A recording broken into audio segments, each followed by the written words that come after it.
فاروق ستار نے بجٹ پر اظہار خیال کرتے ہوئے تحفظات کا اظہار کیا۔ قومی اسمبلی کے باہر گفتگو کرتے ہوئے کہا کہ پی پی کی طرح ایم کیو ایم کی بھی ریڈ لائن ہونی چاہیے۔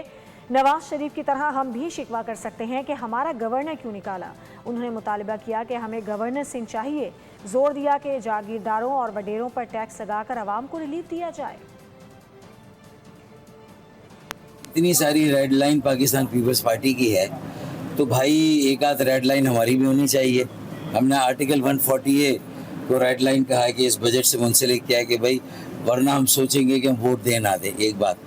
دوسرا، اگر نواز شریف صاحب یہ کہہ سکتے ہیں کہ مجھے کیوں نکالا، تو پھر میں بھی آج یہ کہہ سکتا ہوں کہ میرا گورنر کیوں ہٹایا، اس کا جواز مجھے بتایا جائے۔ میں جواز مانگ رہا ہوں، اور گورنرشپ ایم کیو ایم کہا کہ اسے واپس کی جائے۔